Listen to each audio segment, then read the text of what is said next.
And my name is Ngoc. As you can call me Jessica, and this is my teammate Dave, or you can call him Fu. And our topic for today is Renaissance and the Revolution of Generations.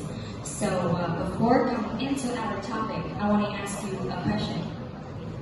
Do you know what this painting name is in? Does anyone know? Yeah, and this painting name is The Creation of Adam, which is a really famous painting in the era we call Renaissance. And what is Renaissance?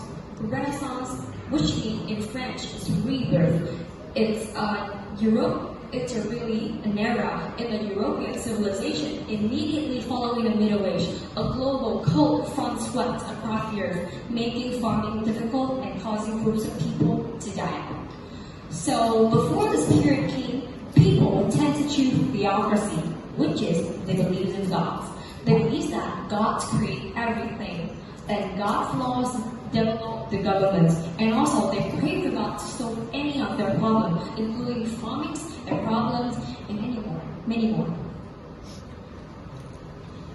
And after that, something called humanism came and formed the work of groundbreaking artists like Leonardo da Vinci, Michelangelo, Raphael, and Archimedes. And also the blow-up of science, arts, architecture, and math. People are being more self-disciplined and work hard to achieve what they want. So here's a little comparison that you can see. So baby is like the theocracy, they obey their parents, like the citizen obey the gods. And when they grow up, they started to trust themselves more. They started to have the self-dependence and trust in logic, self-thinking. So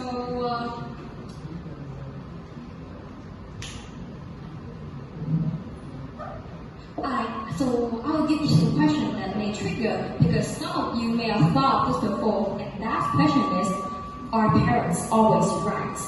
And in addition to answer this question, we will have to go through parents' mindset and kids' mindset, and my teammate Dave is the one who's going to talk about it. So thank you, Jessica, for the introduction.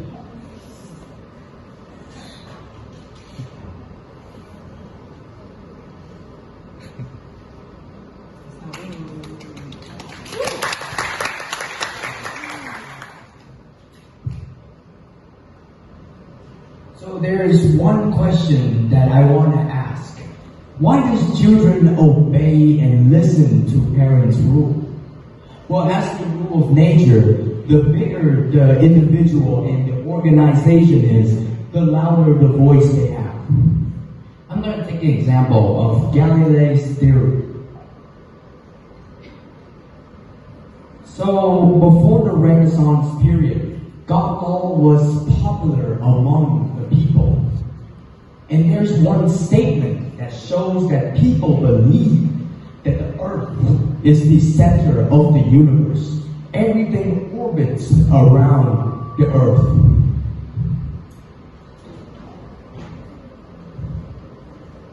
But at that time, there is one scientist named Galileo Galilei who did experience and proved that actually the earth is not the center of the universe, but it's orbiting around the sun. So, as theocracy versus humanism, old versus new, parents over versus kids in mindset. So in parents' mindset, there contain two main concepts, is protection and overcare. But why? Because as the past story, our grandparents treated our parents poorly as a result of a generation gap. So our parents want to prevent it from happening in our generation. But this unconditional love may cause a barrier, an obstacle to our children's vision. Because in children's mindset, we love to take risks and we have a desire to success in a different way. Let's have an example. Parents mostly think that high school plus college equals great occupation. But as the 21st century, technologies have been developed and improved day by day. So parents will face the fact that children have learned and followed new ways of education. and application for opportunities of work can be directed using the internet. So when two suspicious minds bond together, it will create a negative effect on family relationship. The distance between two generations will expand, including more family arguments, and children will think that their parents misunderstanding them, while our parents trying to figure out what our children really want. Here are some statistics about family. Parents will have 2,184 arguments a year, including 6 a day, 42 a week, and 182 a month. And depression caused by family is 65.5%, 42.1% caused by mothers, and 23.4% caused by fathers.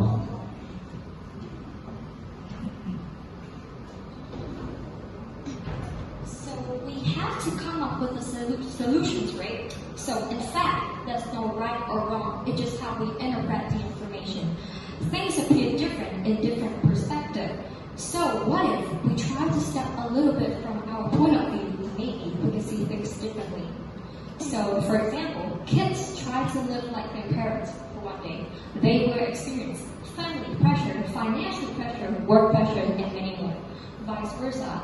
If parents try to live like their kids for one day, they will experience deadlines, peer pressure, psychological changes, as an example of puberty. So it will make us understand each other better. So what I want to take back from this presentation is that try to have a deep conversation with people that have a mindset that's completely different from yours to see why did they make the decision like that.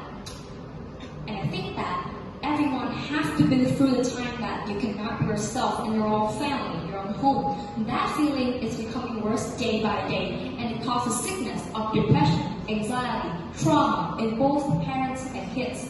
So please try to step in each of the shoes to understand and forgive their flaws.